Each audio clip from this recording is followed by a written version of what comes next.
Welcome. Welcome to my ship. I thought I'd give you a quick little tour of the Tardis. That is Tardis. That's short for time and relative dimensions in space. She's an old Type 40. She actually was a museum piece when I got my hands on her. You'll have to excuse us. We're not actually at our best. We've had a little run-in. You can see that we're kind of a work in progress right now. The walls have closed in a bit. You see, the old girl, we sustained quite a bit of damage, and the old girl is repairing herself, and we've lost some space, and she's growing the walls to fit as best she can. Let me show you around. So you'll have to excuse me, with the walls as close as they are, it's hard to get a good image here. But what we have, of course, we have an old rheostat that's been incorporated by the Tardis to control, it's all very clever, actually. I doubt you'd get it. Anyhow, let me focus on the things you will understand. This is the hostile action displacement system. This is what should allow the inside of the Tardis to enjoy a temporal state of grace, to not allow violent actions to happen within her walls. Sadly, that's not actually functioning now. We sustained some damage, something happened. Not actually working, not functioning. Over here we have the comm link. This should be over here, and that controls. Actually, all of this is part of the time vortex control, and I'll move around for a better angle at that. And over here we have the helmet regulator.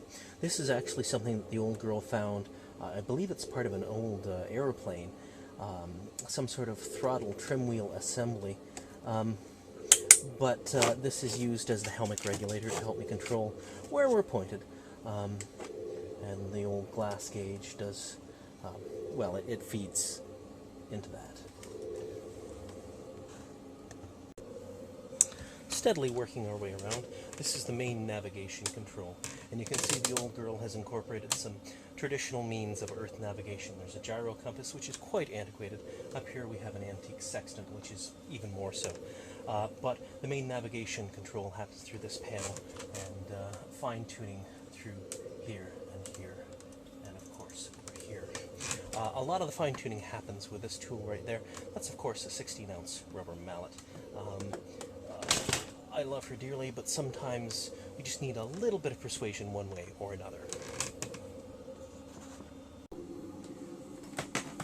Now you'll notice that the ship overall is quite large. She's actually intended to be flown by 6 Time Lords. Mostly I'm on my own here. We have another control here, another control panel. The thing that is probably most of note is the mercury-filled fluid link here. Various controls that, frankly, you wouldn't understand. And over here, we have the ship's main dematerialization lever, which I'm not going to throw right now. I haven't set the coordinates, and that can be rather disastrous. Have some warning lights that never seem to stop, although that one seems to have burnt out, so that's good news. Less warning. This is, in fact, the ship's main information display system. Flashing warning lights. Yet another panel here that helps us set coordinates through time and space. It's quite complicated because, of course, there's nearly infinite possibilities in terms of locations and times to go. So all of these panels, of course, have purposes. Yes.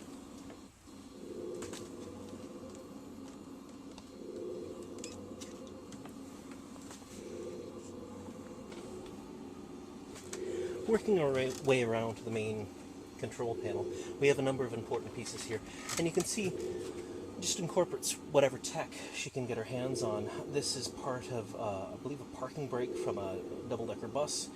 The bell, very important, goes ding.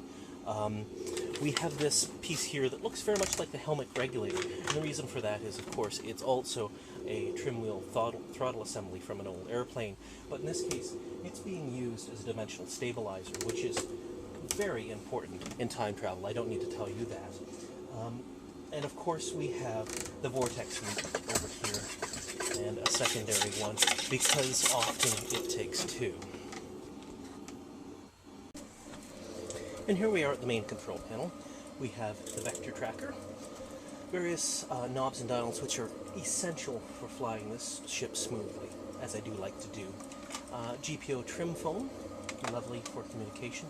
The main scanner, which main scanner, which is frozen up right now, but is essential for viewing what is outside the ship and flying safely.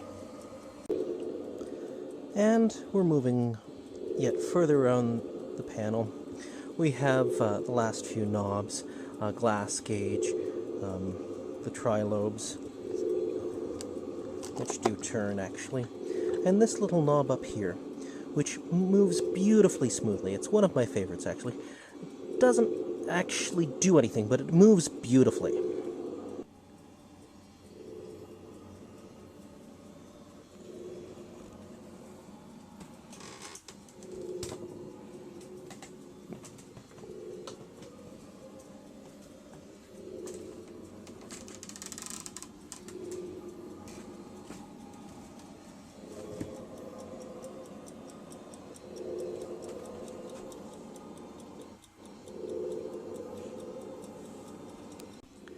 So there she is, my Tardis.